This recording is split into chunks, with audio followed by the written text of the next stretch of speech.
we are going to invite our VC to make closing remarks. Thank you, VC. Thank you very much, Mike, and thank you very much for inviting me back to Rukara. Florian, thank you.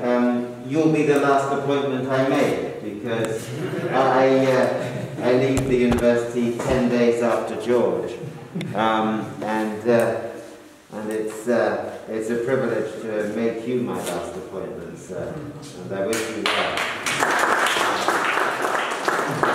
It's really good to hear Everest speak, because I think a university is only ever as good as the values that the School of Special Needs Education espouses. A university is only ever as good as the values that a School of Special Needs Education espouses. Caring for people, ensuring that people have access to education, ensuring that people have access to opportunity, ensuring that discrimination is removed. So thank you, Everett, for your work. It's good to hear from James. It's a bit scary because you've heard from Florian, he was a student, it might be you as the principal in the future. That's a bit scary, but the university wouldn't be the university without the students. And during this time, my special thanks to the students for everything that they have done to keep us on track. And of course, nothing would have happened in the university without the admin staff, so it's good to hear Salman speak too. I'm going to have the privilege of saying some words about George tomorrow night when the senior management of the university meet with George to say our final goodbyes. But George and I have been colleagues for some time, both on the task team to create the University of Rwanda, and then as principals, and then in this very strange relationship of line manager, but actually being friends and colleagues and collaborators, so the mentorship was certainly two-way. So I'm going to leave my words to somebody else, and I've got a message for George here. He doesn't know about this, but this message comes from one of his very good friends who I think you'll recognize as I read this out. George Njoroge has been a good friend and a guiding light for me for the last decade, during the foundation and early years of the University of Rwanda.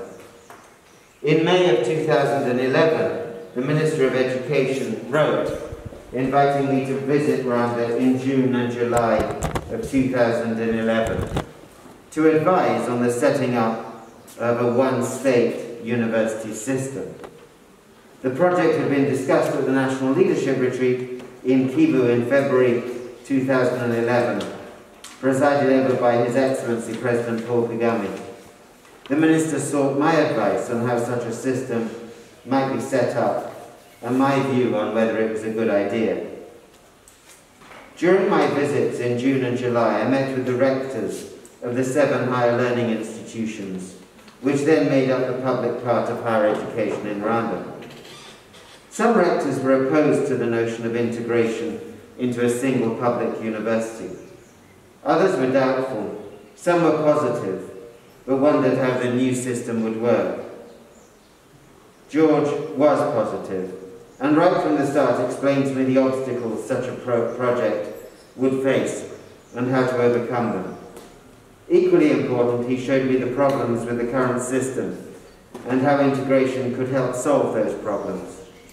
He was clear and forceful in his thinking. As he convinced me, he convinced most of the rectors.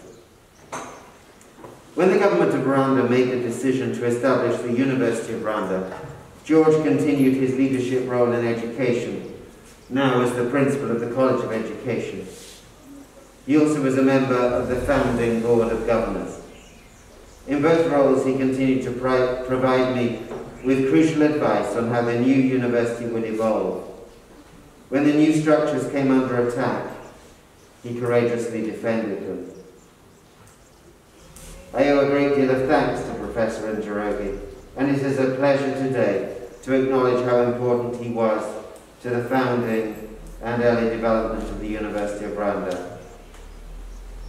With greetings from Paul Davenport, the board chair of the University of Rwanda.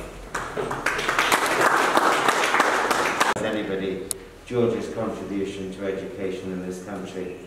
And now, for the first time standing before you as a Rwandan citizen, I can say on behalf of all of us in Rwanda, how grateful, eternally grateful we are to you, George, for your contribution to education and development in Rwanda. Godspeed, go well, and our prayers for you and your family from this point on. I know my friend Beatrice hasn't said anything, but I know that I speak for all of us, Beatrice, in senior management as I express these words. Thank you, George.